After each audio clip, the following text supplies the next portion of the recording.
Oke, kita mulai nggih, Bapak Ibu. Assalamualaikum warahmatullahi wabarakatuh. Waalaikumsalam warahmatullahi wabarakatuh. Selamat malam semuanya, Bapak dan Ibu. Selamat malam, Bu Sari. Masih semangat nggih, walaupun malam-malam kita kuliah kimia dasar 1. Semangat, Ibu. Semangat, Ibu. Semangat. Oke, pada kesempatan ini kita akan melanjutkan materi kita mengenai ikatan kimia, khususnya pada ikatan ionik. Nah, sudah terlihat atau belum, Bapak Ibu, untuk PowerPoint-nya? Sudah, Ibu. Sudah, Ibu. Sudah.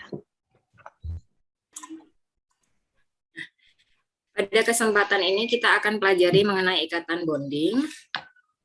Adapun tujuan pembelajaran pada materi ini yaitu yang pertama adalah menjelaskan proses terbentuknya ikatan ion. Yang kedua adalah menggambarkan proses pembentukan ikatan ionik jika unsur logam dan non-logam berikatan. Nah, sebelum itu kita perhatikan dulu video berikut ini. Garam dapur Silakan dicermati baik-baik Bapak Ibu. Yang sering kita jumpai dalam kehidupan sehari-hari.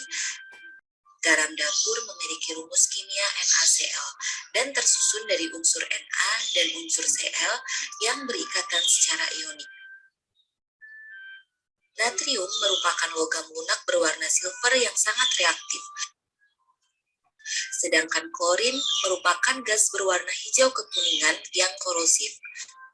Jika kedua unsur dicampurkan, maka akan bereaksi secara eksplosif dan menimbulkan cahaya berwarna kuning terang. Setelah kedua unsur habis bereaksi, akan terbentuk padatan berwarna putih yang merupakan natrium klorida.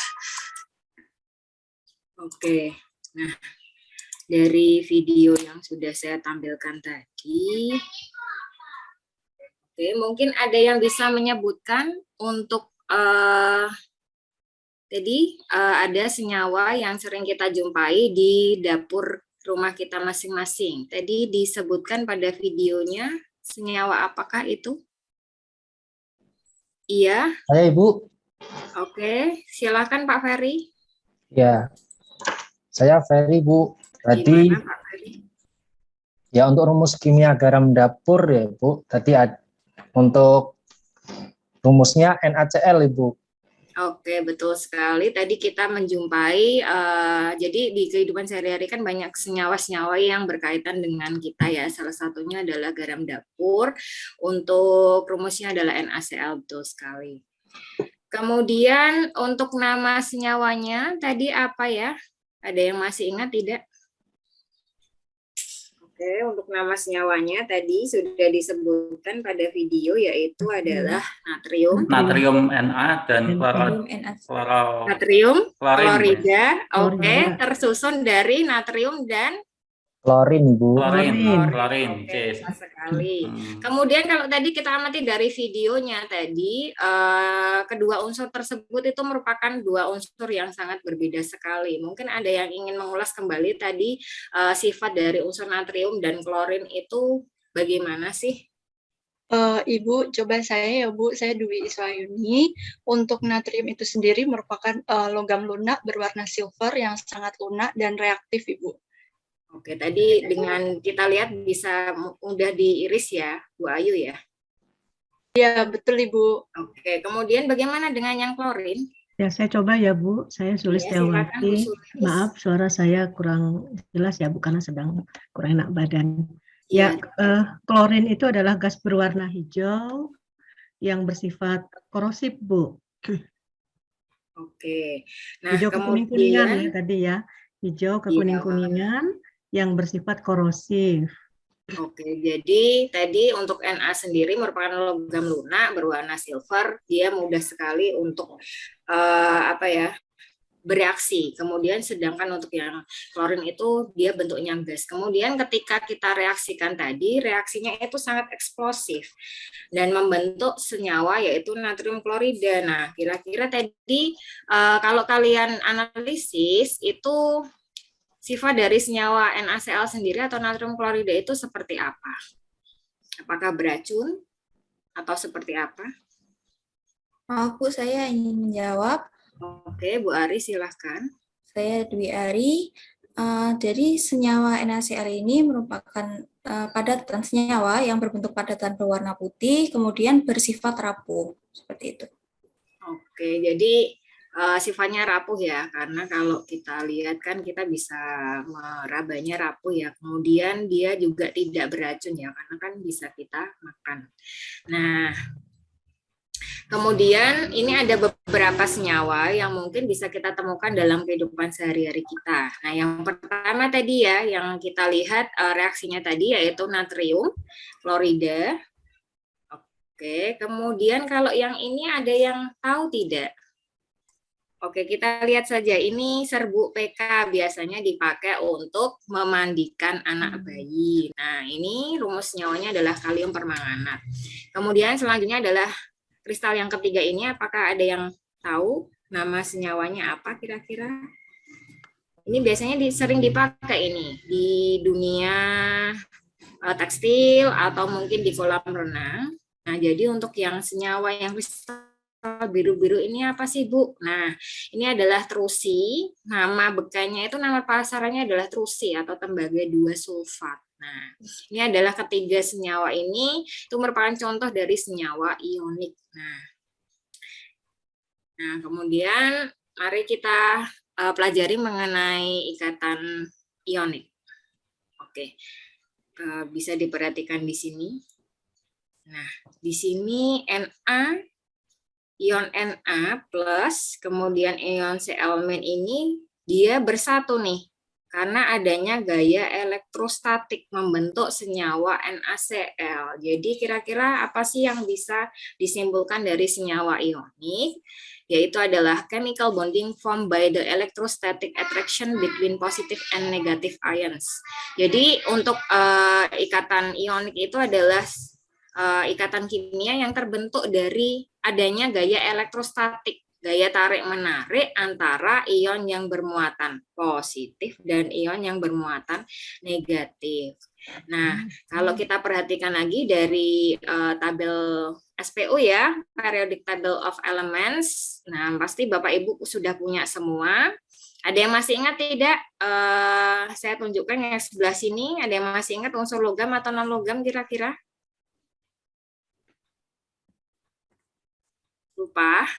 Oke, yang sebelah sini itu adalah termasuk unsur logam, kemudian ini juga logam, yang bagian bawah ini juga logam, sementara yang sebelah sini itu non logam, sementara yang golongan B, AL, Bu Ali gawe intip telu, sama cah sing gendut senang pelembungan ini ada beberapa unsur yang sifatnya metaloid atau transisi antara logam dan non logam, jadi sifatnya itu punya sifat antara logam dan non-logam. Nah, tadi sudah ada beberapa poin nih yang sudah saya sebutkan mengenai senyawa ionik. Yang pertama, dia terbentuk dari unsur logam dan unsur non-logam, di mana unsur logamnya itu adalah golongan 1A, 2A, dan 3A, itu kecuali untuk yang aluminium. Kemudian dengan unsur golongan 5A, 4A, dan 8A. Kemudian yang kedua adalah tadi kan terbentuk dari unsur logam dan unsur non-logam ya. Jadi unsur logamnya kita ingat kembali pelajaran sebelumnya, pada perkuliahan sebelumnya itu bahwa atom logam itu cenderung melepaskan elektron sehingga membentuk ion positif. Nah, kita ingat kembali ya ketika belajar mengenai unsur.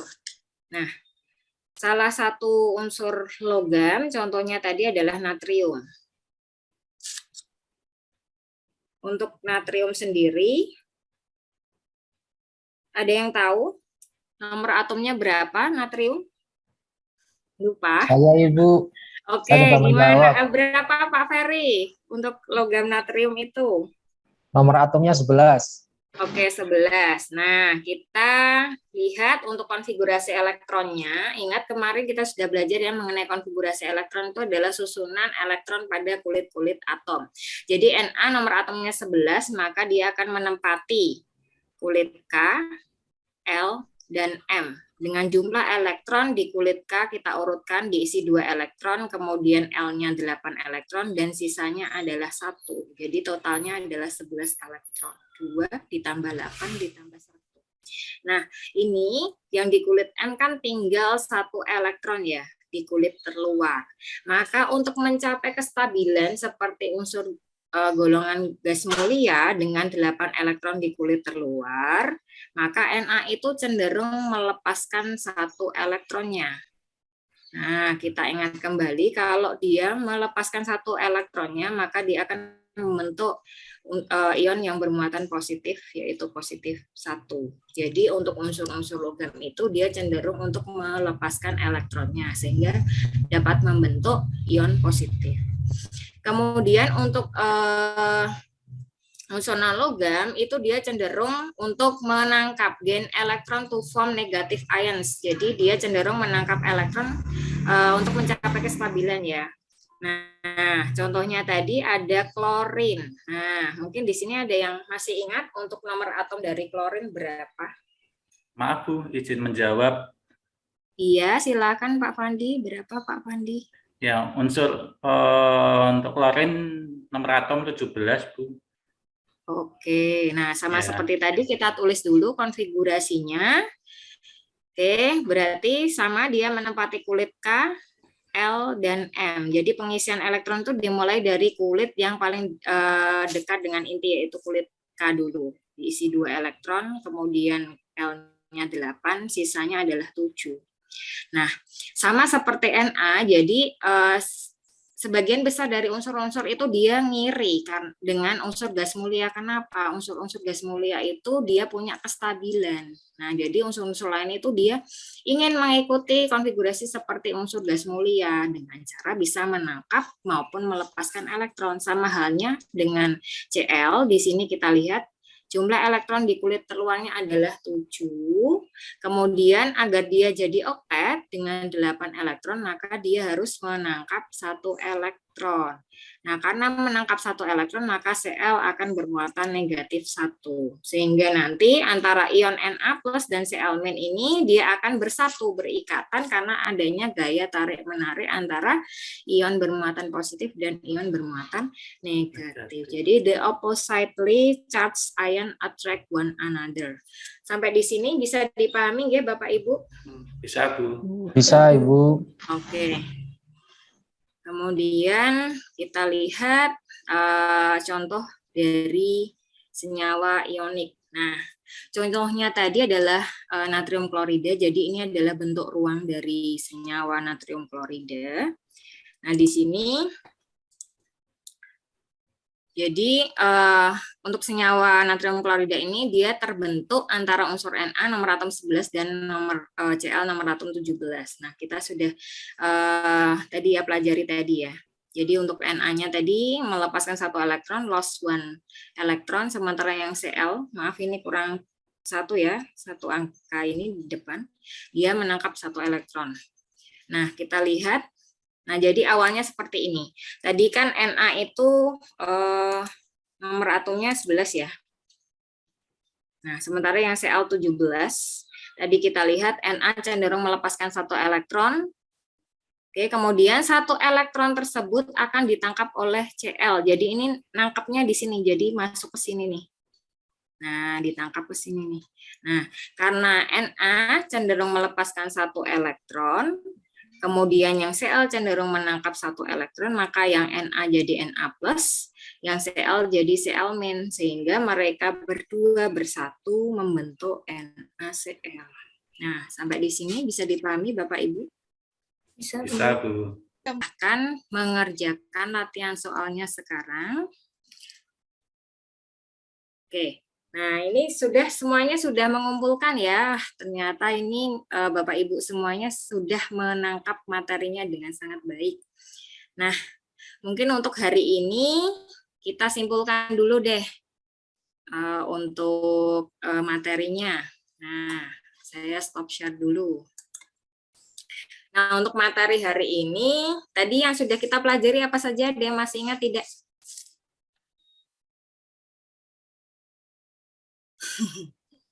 Ikatan ionik tadi terbentuk antara unsur apa dengan apa tadi? Natrium dan klorin, Bu. Ya. L, Bu. Natrium dan klorin. Contohnya itu ya Bu Ari ya. Oh iya, Natrium dan klorin termasuk unsur logam dan non-logam. Logam dan Oke, tepat non-logam. sekali terjadi karena adanya tadi apa? Gaya Saling tarik menarik. Oke, tarik menarik antara ion positif dan ion Negatif. Oke, berarti untuk hari ini materinya sudah terserap dengan baik. Saya tadi lihat sekilas juga hasil pengerjaannya juga sudah cukup bagus. Nanti bisa kita lanjutkan pembahasan kita di grup WhatsApp perkuliahan kimia dasar atau melalui Google Classroom ya. Jadi untuk materi hari ini nanti akan saya share di Google Classroom seperti itu. Oke, ada any question? Ada pertanyaan lain tidak? Cukup Bu, tidak ada dari saya. Oke, jika tidak ada kita cukupkan sekian untuk perkuliahan hari ini. Tetap semangat untuk belajar. Sampai jumpa lagi pada pertemuan berikutnya. Wabillahi taufiq walhidayah. Wassalamualaikum warahmatullahi wabarakatuh. Selamat malam semuanya. Waalaikumsalam warahmatullahi wabarakatuh. Terima kasih, Bu. Terima kasih, Bu. Oke, Bapak Ibu sami-sami.